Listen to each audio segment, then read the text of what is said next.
Hi guys, I'm Holly Hodge and I'm going to be presenting my e-portfolio. Let me share my screen. So we're going to start with the professional profiles. There's the pre-professional profile. There's a picture of my family and it says, I'm currently attending the University of Arkansas Fort Smith with the intent to get my Bachelor's of Science in Elementary Education. I hope to teach second and third grade kids at the beginning of my teaching career, but later on, I'd love to go into SPED with upper elementary or middle school kiddos. I grew up with 5 younger siblings, and all of them are boys, so I played second mother quite a bit. I have a knack for connecting with kids that are struggling behaviorally or academically, and I would love to put that to use in my career. My post-professional profile, there's a headshot, and mine's pretty short. I think I will definitely be able to add to it as I go through the education program. But it says, as a future educator, I believe that inspiring learning by fostering a growth mindset is the best way to relate required content to the students. Student discovery and exploration is the most effective way to learn, and a technology-rich environment will stimulate this. Each child has the potential to contribute something amazing to the world. As a teacher, my job is to provide them the tools needed to achieve that potential. One way I emphasize the growth mindset in my classroom is to always ask for feedback on lessons. These student evaluations help me understand exactly where my students are in the learning process, and I can get ideas on new ways to relate content to the students. Learning is not just the job of the student, it is important for teachers to always be growing and implementing new activities and discussions in the classroom. All right, and next I have my lesson plans. So the first lesson plan I did is on opinion writing, specifically establishing credibility in the opinion writing process. And then I have a link to the lesson that I got it from. Open this up.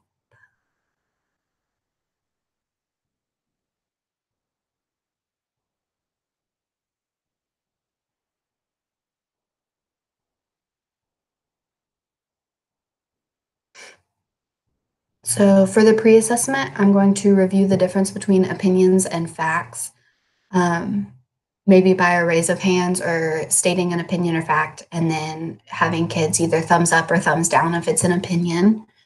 Um, the standards it matches are in writing, grade 3. Number 1 is to write opinion pieces on topics or texts supporting the opinion with reasons. And then the ISTE standard we're going to be using is 3A. Students plan and employ effective research strategies to locate information and other resources for their intellectual or creative pursuits. Today's objective is going to be to generate a list of topics for which they have an opinion that they have an experience with. So they're going to support them as they construct effective opinion pieces in their writing throughout the year. So this is going to be kind of an early in the year process. For the instruction, we're going to display the brainstorm sheet, which I believe I have. So here's an example. So what we're going to do is we're going to go through kind of together with the example. So you're going to write down a topic, which is the diner, and then you're going to add the opinion on that topic. So this person says the Sunshine Diner has the best breakfast in town. And then to kind of hammer in the credibility side, we talk about why we should believe this person. And they say, well, I've been to 5 different breakfast places in this town many times each. So clearly you should believe somebody that has this opinion. So we're going to kind of do this together. This first one together, we'll go over it. And then we're going to go into pairs of 2 and tell them that they will see how this brainstorm activity can translate into an actual writing piece.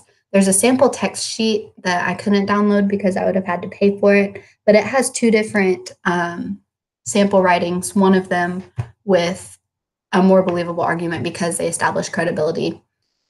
So after they do that work together, either at their tables or in pairs, we're going to go over the responses and kind of come to a consensus on which one is a more believable argument. And then at the end, we're going to pass out a brainstorm sheet that we just looked at to each student and have them each create their own list that they can maybe write about later on. And then for post-assessment, we're going to review each student's brainstorm sheet. I will look closely to see which students can establish credibility by stating their experience with their chosen topic. So there's the first lesson plan. And then the second one is about writing more complex sentences. Hopefully this one starts up quicker. Yeah. So this one is also in the English language arts, grade level number 3. The central focus is going to be writing more complex sentences. Oh, I forgot to do a pre-assessment, but the standards we're going to hit are in language arts, grade 3, number 1H, to demonstrate command of simple sentences and produce compound sentences. And the ST standard we're going to be using is 6D, to publish or present content that customizes a message and medium for their intended audiences. The objective of this lesson is to create more complex sentences by learning about independent and dependent clauses and how to use subordinating conjunctions to combine them. So it's kind of a big task in front of us. The instructions, so we're going to generate 4 simple sentences as a class on the board, like we're taking a walk, or Sally is going to bed, and easy things like that. They're going to work in partners or table groups to use the subordinating conjunctions written on the board. So at the beginning of the class, we're going to make a list. That'll be kind of the pretest. I think I just forgot to write that in. So at the beginning of the class, we're going to brainstorm a list of subordinating conjunctions, and whichever ones they can't remember, we are going to add to. I can add to. I'll provide an example, like I like Minecraft because I get to create things. So after a couple minutes, I'll ask pairs or groups to share their new sentences that use the subordinating conjunctions. The guided practice, I will distribute the conjunction list that is on the board, and then worksheet number 1, which I have right here. As a class, we're going to map a few of the clauses together. So this worksheet is a little bit long, 2 pages. But at the beginning, all these clauses are mixed up, so you get to match the dependent to the independent and circle the subordinating conjunctions. So not only are they creating complex sentences, but they are identifying these subordinating conjunctions. And then later on, they're going to finish these sentences. And there's actually another worksheet that's full of these finishing sentences that they will use. But again, I couldn't download it because I didn't want to pay for it. And then this one is kind of like number 1 and 2, but this is the subordinating conjunction and the dependent clause at the end.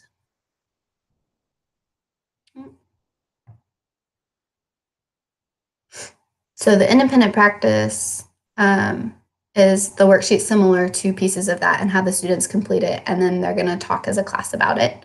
And the post-assessment as an exit ticket, students will get on a shared Google Doc, so everybody in the class will be on one Google Doc, and create 2 complex sentences so that everybody can kind of make a story out of it and work together to see what everybody else is doing.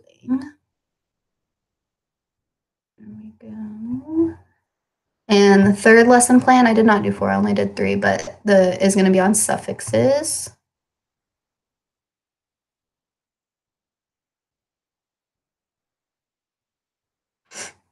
The central focus is going to be, I wrote contractions, but it's on suffixes. I'm a mess.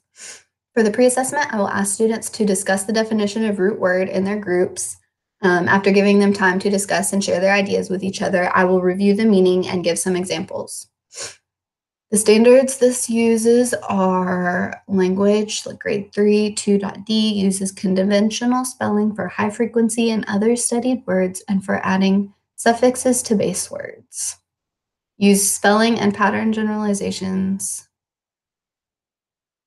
Consult reference materials. And then SD6A, choose the appropriate platforms and tools for meeting the desired objectives of their creation or communication. The objective is to identify suffixes and their meanings to properly add them to root words. For the instruction, I will introduce the concept of a suffix, which is a set of letters that comes after the root word and changes its meaning. I will give an example like big, bigger, biggest, how those things kind of all mean different things. I'll write on the board a A suffix can change the part of speech of the root word. I will give the following examples. Teach is a verb, while teacher is a noun. And do some similar things like that. Write a list of common suffixes you would like students to learn, such as full, less, ly, and able. Share the meaning of each of the suffixes and provide examples. I will display the top portion of the part of the job worksheet on the document camera. I don't think I have that one. I don't. But here are the suffixes and the meanings that we can do as a class kind of together or as table work to hammer in those definitions. And then here's kind of using these definitions right here.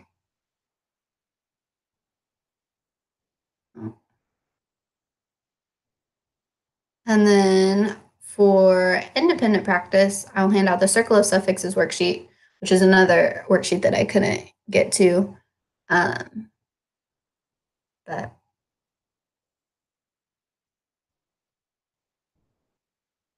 for the post-assessment, I'm going to do an exit ticket similar to the one I did in the first one. Students are going to write 2 sentences on a shared Google Doc. They're going to make a story using at least 2 suffixes, highlighting the suffixes in a different color to show me that they understand where the suffixes are. So after the lesson plans, I have assessments. So my pre-assessment is actually for prepositions. And it's probably similar to one that I would give as a post-test to kind of see how far the kids had come, maybe like at the beginning of the week and then at the end of a week.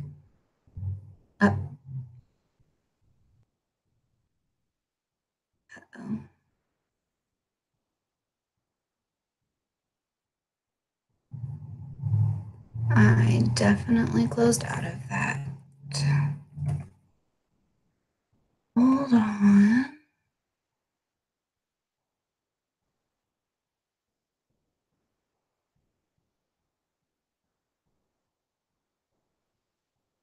Okay. So sorry. For the formative assessment, I have an opinion writing worksheet that kind of, as the kids are going through this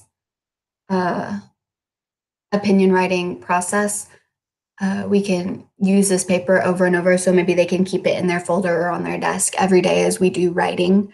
So it has the purpose, it has these different examples of pieces, words, and phrases that you can use at different points. And so, and then it gives the reasons and examples and then a conclusion, which I think is really cool. And then for the summative assessment, I have just a writing rubric for grades 3 through 5. And so it's on a 4-point scale. And it shows that to get a full 4, which you have to do for 3, 2, and 1. And this says for informational writing, but I think that for opinion writing, or persuasive writing even, it would be very similar. There are my assessments. For assistive technologies, I had a lot of fun looking these up because I do want to go into SPED. So Evernote is a speech-to-text app with limited capabilities. Pretty much all it can do is transcribe live conversation that you like talk into the phone. It'll transcribe it to text. It can't convert web videos to text. It is free on iOS and Android app stores with a premium upgrade option. Just Press Record is a more fully capable option for speech-to-text application, but it's currently only available in the iOS App Store, and it is $5. It does support over 30 languages and can be shared via iCloud, which makes this a great opportunity or option for international business interactions. And then the third one I did was Speech Notes, which is powered by Google's voice recognition software. It requires no account to function. You just open the app and press record. It's available only in the Google Play App Store, but there is a Chrome extension available as well. So you could put it on your kids' laptops if you have those in your classroom, so that maybe the ones that aren't verbal or audio learners, they could use this to keep up and kind of go back and look at your instructions later on. Text to speech. We have Natural Reader, which has two options, a toolbar application, kind of like the Chrome extension, that allows you to highlight any text on a web page and have it read aloud, and loading websites, articles, or even ebooks to the library. So it has its own little application like window that you can open. It's only available on computers. WordTalk is a toolbar add-on also for Microsoft Word, though. You can choose specific chunks or words of text to be read aloud, and you can save the narration as sound bites. While this software is fairly basic, it is easily accessible to elementary or middle schoolers that might need help reading instructions on assignments. Voice for You, I actually found because one of the little girls I helped in a SPED classroom a couple of years ago, one of the little girls was nonverbal and she had this on her iPad. So when she wanted something, she would open this app and click on a picture of what she wanted or what she needed to use.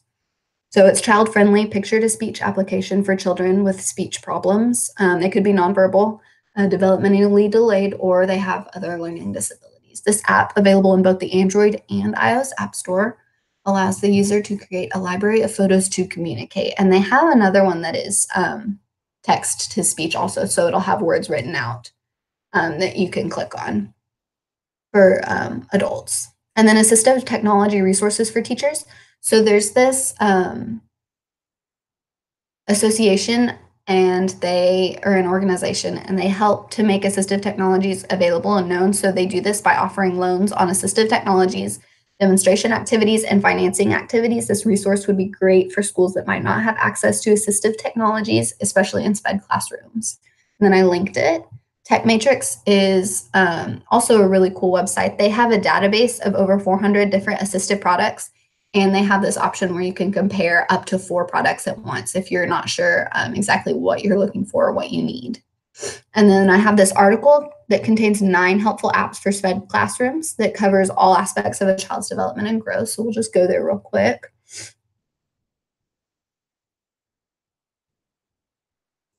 So there's, these are all skill building apps. So this one is through Sesame Street, Touch and Learn, Emotions. I guess these are all emotions. Go Noodle. I know a lot of teachers that use that in their classroom. Emotional IQ, Middle School Confidential, Stop, Breathe, and Think, Social Express. So there's some really cool things there. Let's see what's next. Classroom management. So my classroom rules, the main 3 are be safe, be kind, and be respectful. And some more specific things that we can add into there is include others, think before you act, clean up your area, try something new, and listen to the teacher.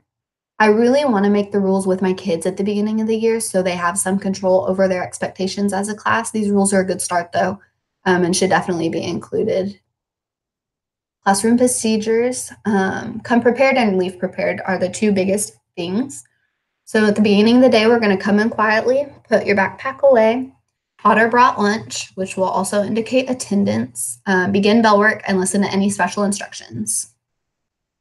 Classroom consequences. So when something goes wrong, number 1, we're going to do a whole class reminder. Number 2 will be an individual reminder. Number 3, if they're still not listening or something is going wrong, timeout. Number 4 is parent contact.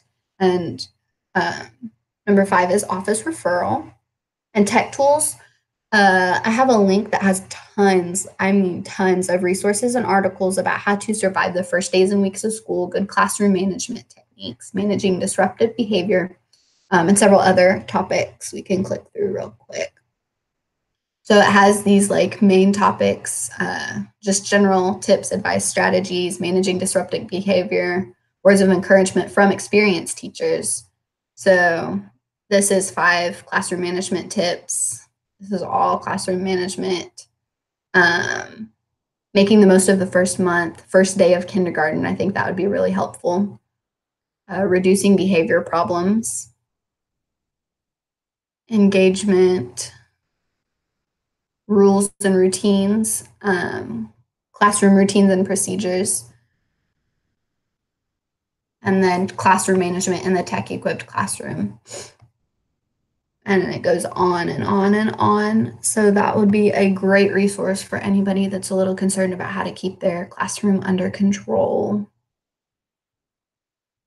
And I believe that that is it. So thank you for listening to my ePortfolio presentation. I had a lot of fun making it, and while probably I didn't put full effort into it, maybe I shouldn't admit that. I think that it has given me a really good start into um, knowing how my classroom should be set up as a teacher and how much technology should be incorporated into it. Because even in my lesson plans, I didn't include technology as much as I maybe want to in the real world once I get into internships and teaching. I had a lot of fun in this class, and I think that it is a great start to my educational career. Thanks.